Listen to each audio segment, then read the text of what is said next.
नमस्कार साथियों, अभी हम कलायत विधानसभा में मौजूद हैं और आपने टाइटल भी पढ़ लिया होगा कि कलायत विधानसभा की सीट पर आम आदमी पार्टी इस बार कितना असर डाल सकती है।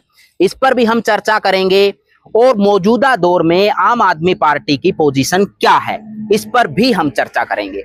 लेकिन इस चर्चा से पहले थोड़ा पीछे हमें जाना होगा कि अभी लोकसभा चुनाव जब हुआ था, यहाँ से डॉक्टर सुशील गुप्ता जो आम आदमी पार्टी के नेता हैं, लेकिन गठबंधन की तरफ से उनको यहाँ से टिकट मिला था और 9 विधानसभाओं वाली कुरुक्षेत्र लोकसभा में कलायत विधानसभा की सीट भी शामिल थी। और इस बार हुआ ऐसे कि जो बीजेपी के एंटी वोट बैंक था, यानी कि बीजेपी के खिलाफ जो वोट था और जो कांग्रेस का वोट था, वो दोनों वोट मिलकर यहाँ के गठबंधन का जो उम्मीदवार था उस पर गए थे सारे वोट।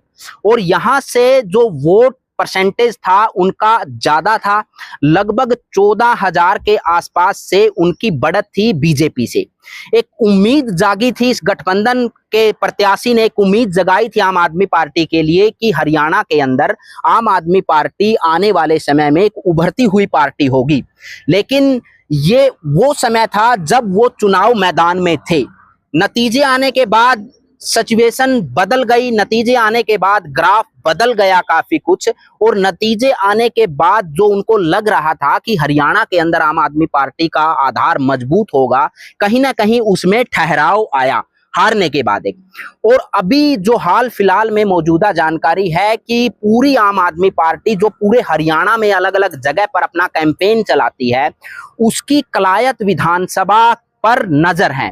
और कलायत विधानसभा उसकी सबसे ट्रस्ट विश्वास वाली सीटों में से एक सीट है। लेकिन हम थोड़ा सा विश्लेषण करते हैं कलायत विधानसभा की सीट का कि यहाँ पर जैसे मुख्यतः बीजेपी पार्टी है और कांग्रेस पार्टी है। उससे पहले इनेलो पार्टी भी हुआ करती थी, लेकिन अब उसका आधार लगातार दिन प्रतिदिन कम होता जा रहा है। बीजेपी पार्टी का अपना एक यहाँ पर पर्सनल वोट बैंक है। यहाँ से जितने भी बीजेपी के टिकटार्थी हैं उनका भी अपना एक पर्सनल वोट बैंक है। वहीं कांग्रेस की अगर बात की जाए तो कांग्रेस पार्टी का इस विधानसभा क्षेत्र में अपना एक पर्सनल वोट बैंक है। और जितने भी टिकटार्थी कांग्रेस की तरफ से अभी विधानसभा में मौजूद हैं या विधानसभा में टिकट मांग रहे हैं, उनका भी कहीं ना कहीं अपना एक पर्सनल वोट बैंक है।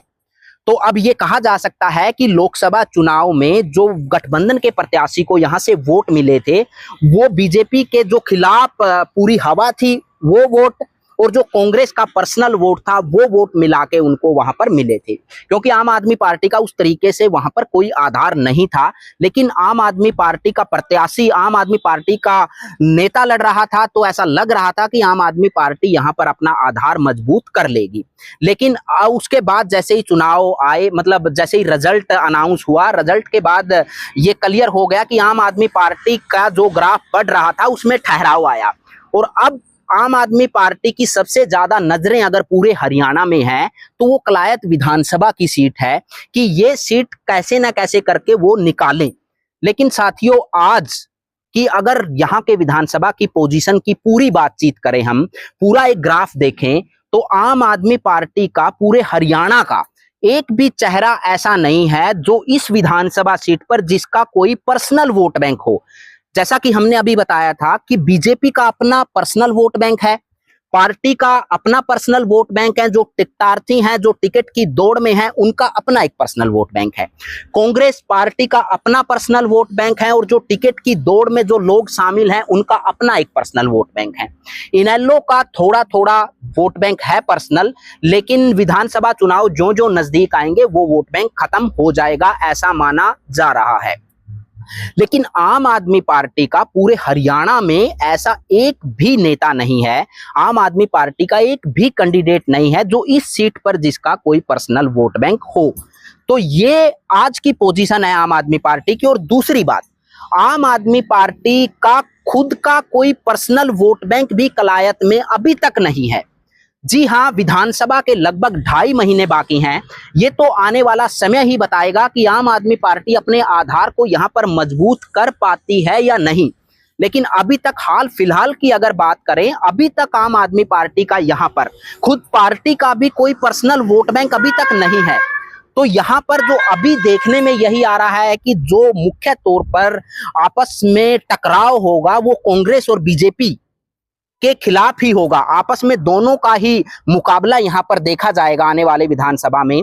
अब 2.5 महीने में कितना कुछ फेरबदल होता है ये तो समय ही बता पाएगा, लेकिन आज के हालात ये कहते हैं कि जो आम आदमी पार्टी लगातार लोकसभा के चुनाव में गठबंधन से चुनाव लड़ते हुए ऐसा लग रहा था कि अपने ग्राफ को अप करेगी, लेकिन कहीं ना कहीं उसमें रिजल्ट के बाद लोकसभा चुनाव में गठबंधन के प्रत्याशी की यहाँ से हार के बाद उन पर ब्रेक लगा है और कहीं ना कहीं डाउन नीचे की तरफ गए हैं। क्यों? क्योंकि जो वोट उनको मिला था वो सारा का सारा वोट एंटी बीजेपी था और कांग्रेस का पर्सनल वोट था। जी हां, यही वोट मिला था उनको और इस वोट के आधार पर उन्होंने कोशिश भी की आम आदमी पार्टी ने कि वो आम आदमी पार्टी में इसको कन्वर्ट करे इस वोट को, लेकिन ऐसा नहीं हुआ। हो सकता है कि अगर डॉक्टर सुशील गुप्ता जो गठबंधन के उम्मीदवार है वो जीत जाते तो हो सकता था कि कुछ परसेंटेज उसका आम आदमी पार्टी पर्सनल वोट के तौर पर अपना उसको बढ़ा सकती थी या अपना वोट बैंक बना सकती थी, लेकिन अब मतलब नहीं हुआ तो ग्राफ कुछ और ही चला गया। और जो कई बार ऐसा होता है कि जो हम सोचते हैं वो नहीं होता और जो हम नहीं सोचते वो हो जाता है। ऐसा कई बार हमने देखा है। राजनीतिक संभावनाओं का खेल है, कब क्या हो जाए इसमें ये भी पता नहीं चलता, कब किसकी हवा बन जाए ये भी पता नहीं चलता। लेकिन आज फिलहाल ये मोटे तौर पर कहा जा सकता है कि यहाँ पर इस विधानसभा क्षेत्र में अगर किसी के खिलाफ कड़ा मुकाबला आपस में देखने को मिलेगा, किन दो में देखने को मिलेगा, वो एक तरफ कांग्रेस होगी और दूसरी तरफ बीजेपी होगी। अभी फिलहाल ऐसा ही लग रहा है कि जो आम आदमी पार्टी मुख्य तौर पर ये मानती रही है कि कलायत विधानसभा उनकी मुख्य सीटों में से एक सीट है, तो यहां पर कलायत विधानसभा के अंदर आम आदमी पार्टी अपने पैर जमा पाएगी या नहीं जमा पाएगी ये आने वाले 2.5 महीने का समय बता पाएगा। और विधानसभा चुनाव में क्या कुछ कर पाती है ये भी आने वाला समय ही बता पाएगा। बाकी आप TBN देखते रहिए, द बैग न्यूज देखते रहिए और हमें कमेंट करके जरूर बताइए, अपनी राय दीजिए कि किस पार्टी का कितना आधार है इस क्षेत्र में और लगातार किस कैंडिडेट को मजबूती मिल सकती है, किसको नहीं मिल सकती, कौन आगे जा सकता है, कौन पीछे रह सकता है। तो आप अपनी राय सुझाव हमें कमेंट करके दे सकते हैं। धन्यवाद।